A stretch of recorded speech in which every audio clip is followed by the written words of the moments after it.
Are you good? Electrical. Yep. Okay. Good to go. Yeah.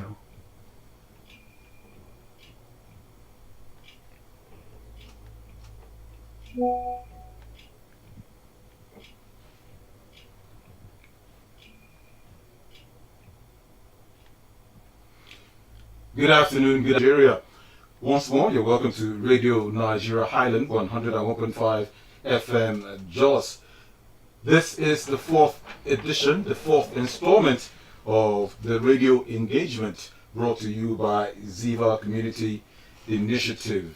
All right, this program focuses on ASMs, the role of artisanal miners and small-scale miners ASM in energy transition and climate change mitigation in Nigeria. And this program brings you insightful discussions on artisanal and small-scale mining, that's the ASM, energy transition and climate change in Nigeria.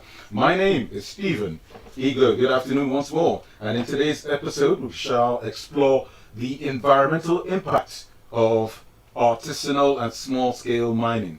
The environmental impacts of artisanal and small-scale mining, that's ASM. This is a crucial topic as we look for ways to protect our environment, improve our health, safety, and support our communities in the long term. All right, and to help us understand these environmental impacts on ASM, we are joined by Sir Chuka Ofodili, Managing Director, Mekong Geological Services Limited.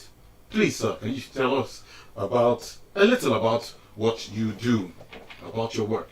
Okay, thank you very much. Good afternoon, Plateau, and every other location that is our audience this afternoon. Like Steve just said, my name is Chuka Ofodili, Managing Director for Mekong Geology and Engineering Services.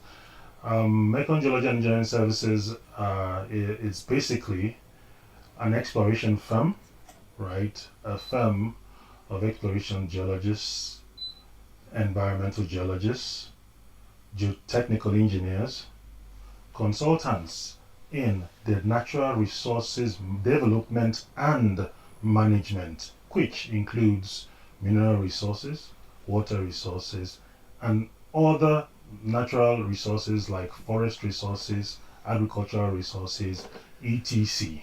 So basically what we do is quantify, qualify, develop plans for the management of our God-given resources that are mostly natural. Thank you very much. All right, thank you, Mr. Sugar. Thank you very much for that wonderful introduction. Listener, there you have it. That is my guest in the studio. So we're just going to take a short break, and when we return, my guest will continue to elaborate on the impacts of artisanal and small-scale mining on practices on the plateau and Nigeria at large. Do stay with us.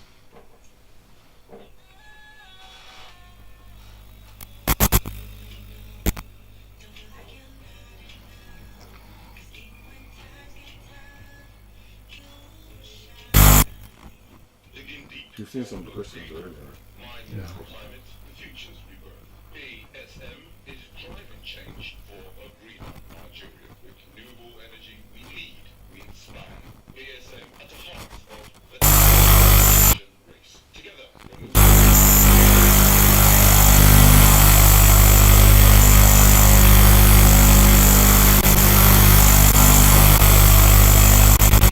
Join in on the conversation for a sustainable future. It's a shared education. This program is brought to you by Ziva Community Initiative, supported by Africa Center for Energy Policy, ACEP, promoting sustainable artisanal and small-scale mining practices for Nigeria's energy transition.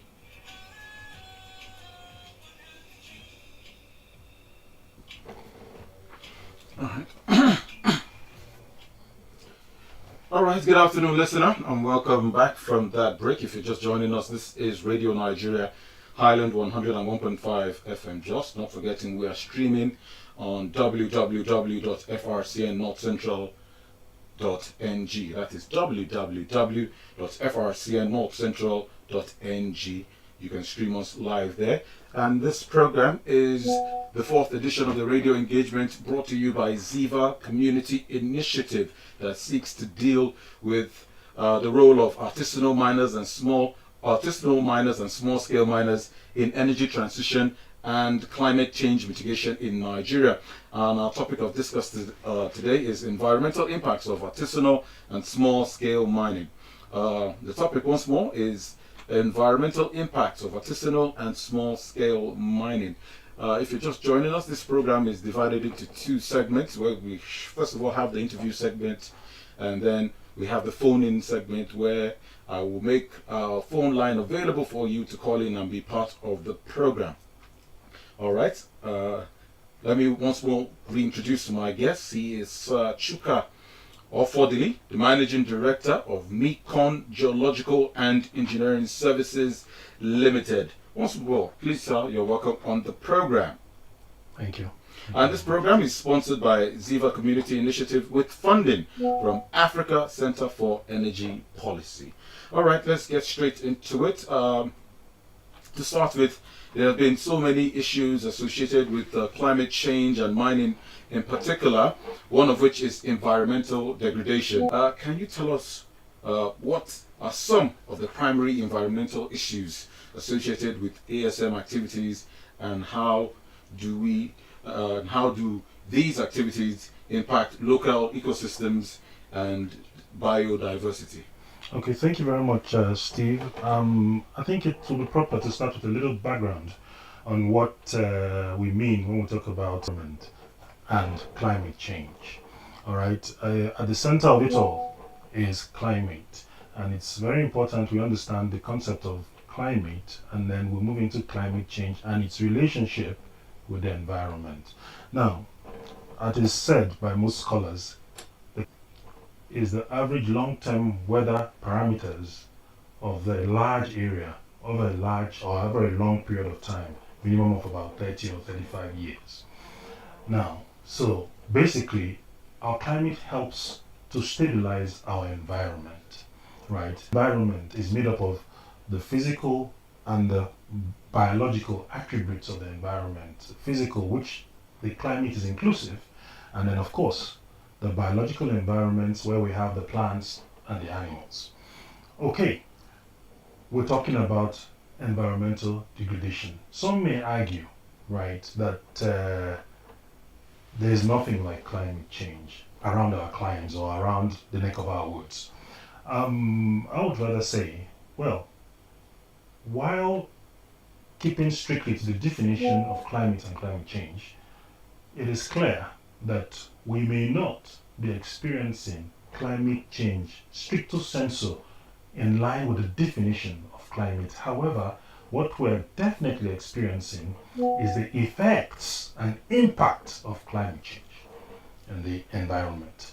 So that will be the crux of our discussion.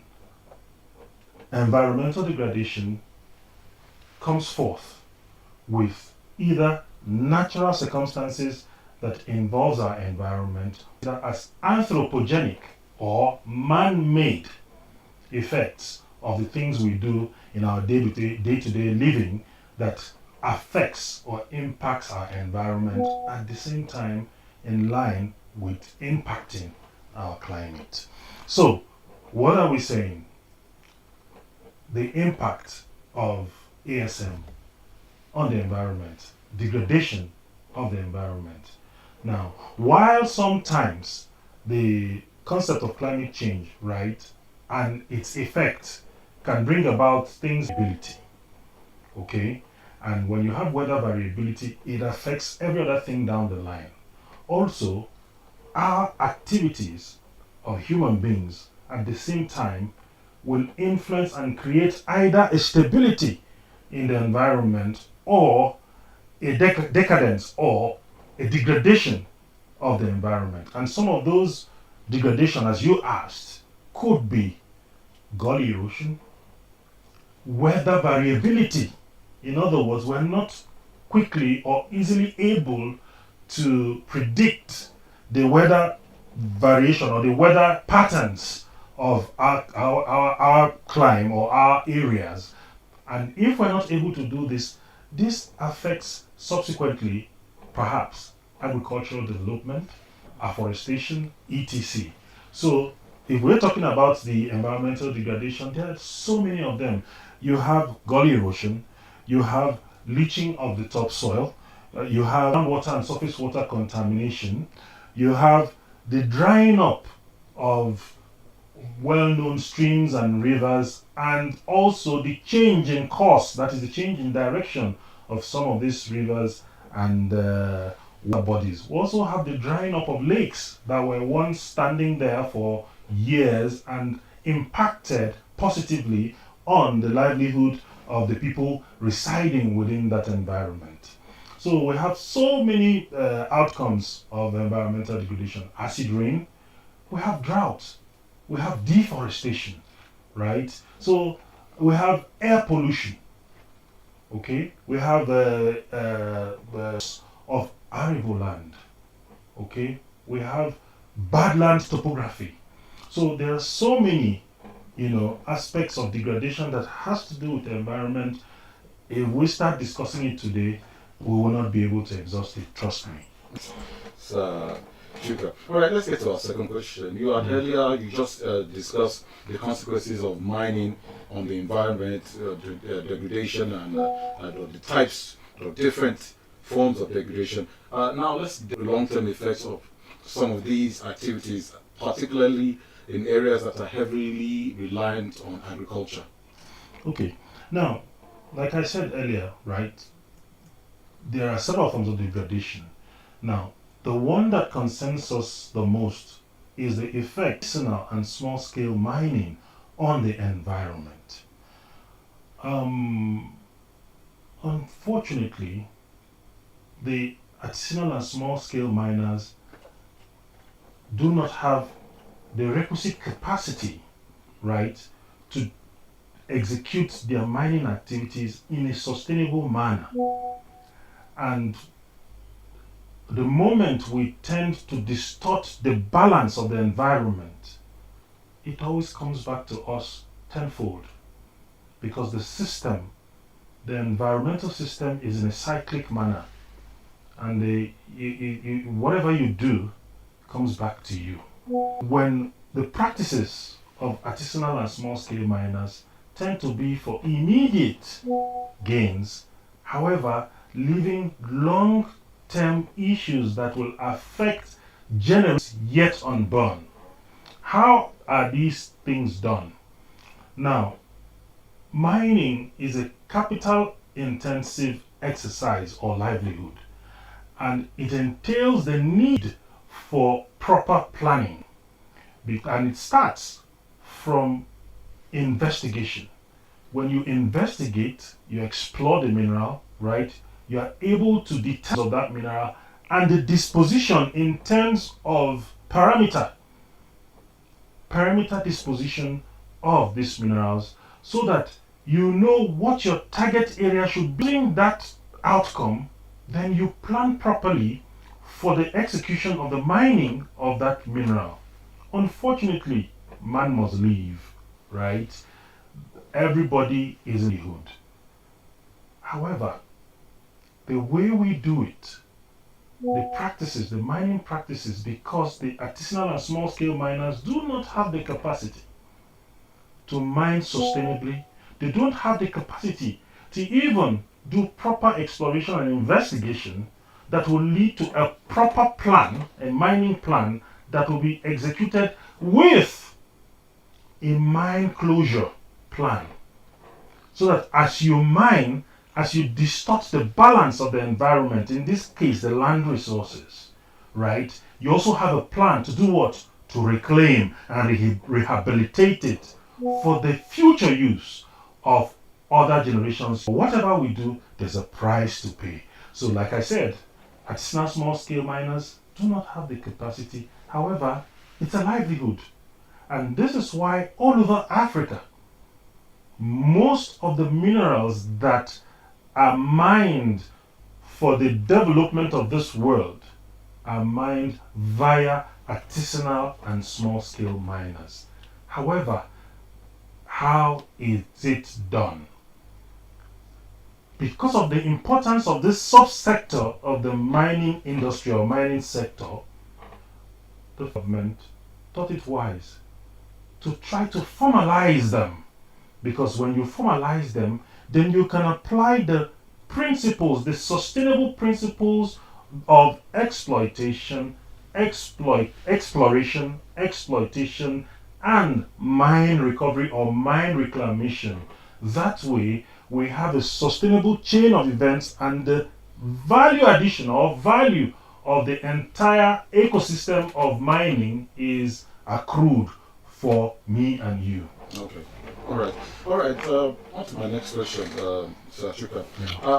Are there any sustainable practices being promoted within the ASM, within the artisanal small-scale mining communities to reduce these environmental harms? Oh yes. Now, the most common or the most popular, I would call it, climate resilient effort in managing artisanal scale mining is trying to put the artisanal small scale miners into cooperatives, because that way the cooperatives will be able to develop capacity to be able to mine right. They will be able to develop capacity and be trained adequately on the know-how of how to do the mining in such a way that you reduce, because you cannot cut out completely the degradational outcomes of mining. Rather, what we try to do is to reduce the harm to the environment subsequently. So if this artisanal and small scale miners are put into cooperatives, then they can be trained properly, and then they can source the wherewithal. And the wherewithal is not just capital in terms of money, but capital of know-how, all right, in terms of knowledge, to be able to do it right, so that every area that is being devastated in one way or the other by mining, there's a plan to reclaim it. Because if you're well aware that most of all the mining going on is in a rural environment, and these rural environments hold the key to the development of agriculture in this country. So like I said, one of the tools that we can use is putting them together into cooperatives, sourcing capital, sourcing knowledge as well, in other words, training, so that they are able to do this mining better. And possibly, if we can have value addition in the sense that we can stop exporting commodities, rather adding value in terms of manufacturing, so that people begin to get bothered about the environment. Because if you find that the very few mining companies we have in Nigeria, and I mean few large corporate mining companies, tend to be held responsible for the degradation of the environment. Because that's the second line now. Because we're talking about, I have moved into policy as well. Policies need to be reviewed. Implementable policies need to be enacted. And then enforceable policies need to be put in place, and there needs to be penalty. And such penalties need to be engaged for those who do not respect the rules of mining properly. If these are not done, we will continue to have the level, in fact, we will continue to have degradation that is unimaginable. And the outcomes, like I said, are usually generational. And maybe that's another part of the aspect, the outcomes of all of this. Because degradation is one thing. When you now degrade, what happens? And all of what we're talking about ends up at what? Human health. The health of the vegetation, the health of the environment, right? The health of the climate. A lot of people do not understand the importance of greenery, the importance of vegetation, the importance of trees. In some areas, or some, I don't know about, I'm not sure about part of state, but in some areas, for you to cut one tree, you must plant 3.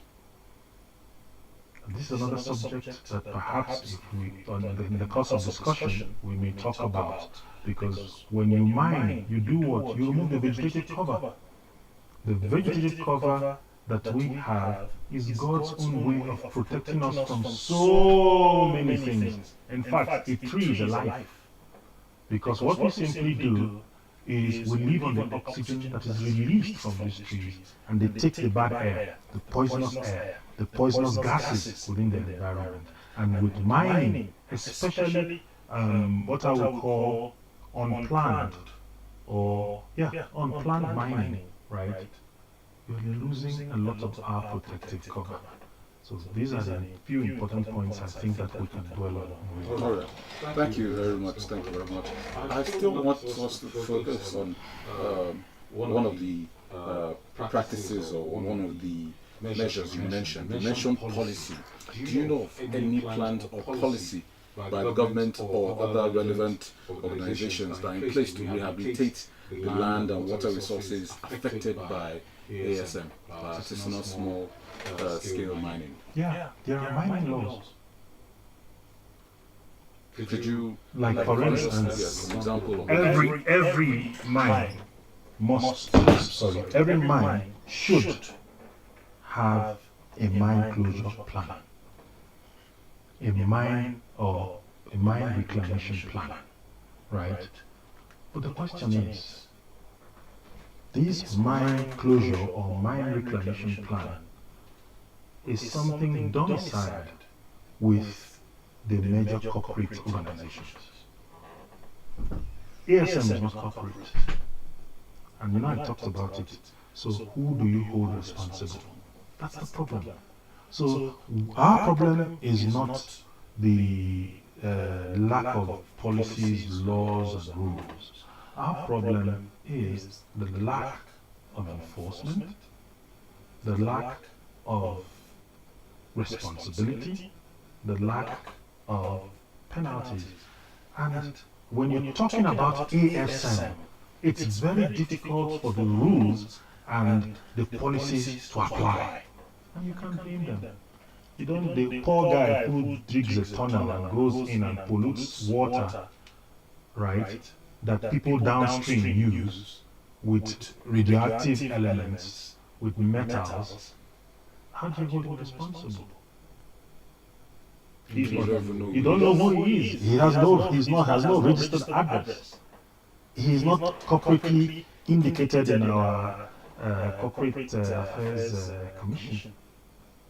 It's a gamut of a problem, and that's why the start is in our people on the dangers, what we're doing to ourselves, and the need for them to come together and to be supported by organizations, especially the federal government, considering that mining is an exclusive issue in Nigeria.